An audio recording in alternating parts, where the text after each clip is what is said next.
junto com a gente, falando do 10 dentro, Mil Grau, Corinthians, com Pedro Ramiro. Vamos lá, craque, falar deste Corinthians que contesta bastante a arbitragem da partida de hoje, mas o resultado, é verdade, não veio depois. A menos o Corinthians, hein, meu? Exatamente. No que eles contestam? Eles contestam a expulsão do Antônio Oliveira, por exemplo. Mas depois do jogo? Exatamente. Mas só faltava não ser expulso, né? O número de cartões pro Corinthians foram 10 ao todos, mais ou menos. Daí pro Atlético, quantos foram? E pro Atlético foram 7 também. Então, aliás, essa é a rodada do Campeonato Brasileiro desde 2015, com mais número de cartões. Não, ele expulsou o jogador do Atlético, deu dois batalha e não expulsou o Fagner, irmão. Exatamente. Ele não interferiu no jogo, ele deixou o jogo uma merda. A verdade é essa, mas o que ele interferiu? Pô, ele ajudou o Corinthians a não expulsar o Fagner. Desculpa, irmão, vamos falar a verdade, e aí? E aí, muito bem lembrado por você, craque, até porque logo depois do jogo, o Augusto... Porque se eu tô falando pra você, pra mim, eu tô falando, né?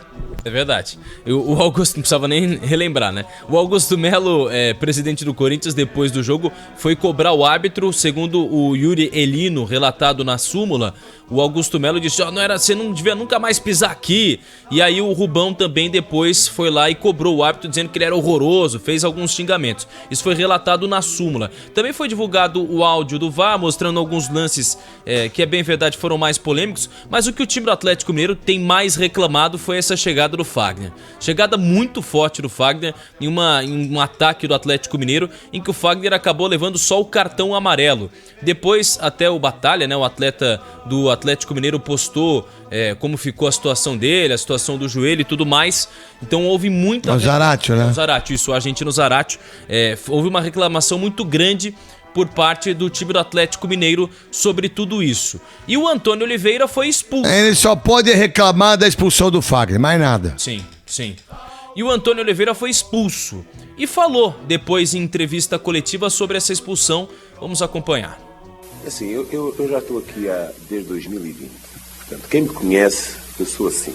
Portanto, é evidente que já sou alguém que já está marcado por eles. Não vou em nenhum momento deixar de viver o jogo à minha maneira, de forma apaixonada. Repara, eu hoje tinha como bandeirinha, na minha opinião, se calhar talvez o melhor bandeirinha do país. Portanto, mas é alguém que tem a capacidade de dialogar, portanto, que nós nos damos muito bem. Portanto, agora, o árbitro, já disse isto mais do que uma vez, vou voltar a repetir, portanto, o árbitro, primeiramente, eu não me orgulho disso.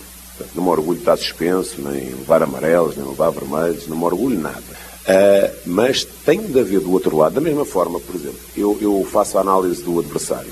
O árbitro também tem que fazer a análise de quem vai enfrentar, portanto.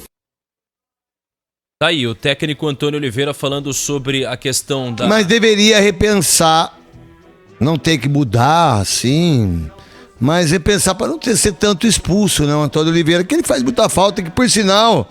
Nesse jogo ele errou de entrar com os 3 homens, continuar com os 3 homens na frente, colocar o Ranieri como zagueiro.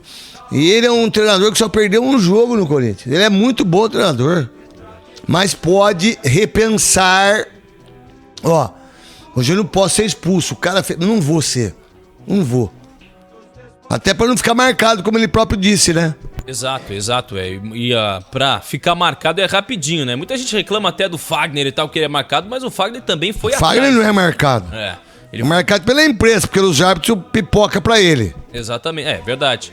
E assim, o Fagner, aliás, tem sido alvo de muita reclamação por parte dos adversários. O Corinthians, que começa a pensar já no jogo de quarta-feira contra o Juventude, não vai ter o Antônio Oliveira no banco de reservas, nem na volta ali no jogo que terá na Copa do Brasil. Aliás, o sorteio vai acontecer na quarta-feira na CBF, 2h30 da tarde. O Corinthians vai conhecer o seu adversário na Copa do Brasil pela terceira fase. Podem ser 4 equipes, aliás, da Série A do... Vamos lá, então. Primeira. Vamos passar as equipes. O Criciúma, por exemplo, pode aparecer nesse pote 2, né? Porque são 2 potes de sorteio da Copa do Brasil. Depende de quem que vai fazer aquele negocinho com a bolinha, né? Às vezes tem uma bolinha que é mais... O cara só faz assim com a bolinha, ó. Aí tem a bolinha aqui no meio. O cara faz... As meninas fazem assim, ó. Aí ela vem e pega a bolinha do meio. Muito louco isso. Do nada, né? Faz assim, ó. Mexe. Aí ela pega a primeira. Põe ele. E eles abrem todas as Souza bolinhas. da Paraíba, aí os cruzeirenses. Perderam pro Souza da Paraíba. Exatamente. O Souza da Paraíba pode ser um adversário que o Corinthians pode enfrentar também nessa próxima fase. Os adversários que o Corinthians podem pegar: Goiás, Vasco, Juventude e Sport. CRB, Vitória e Criciúma, além do Sampaio Correia.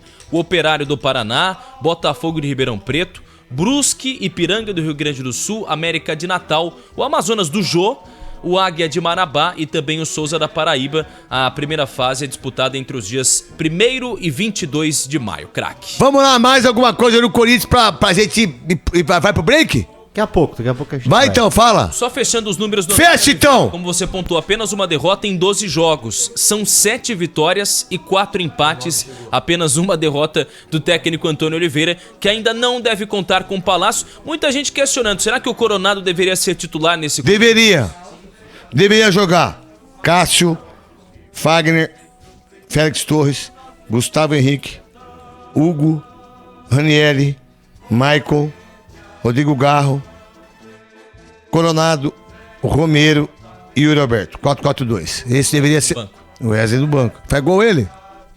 Quantos gols ele fez aí? 2 2. Na carreira? nessa temporada. 2. Pro break?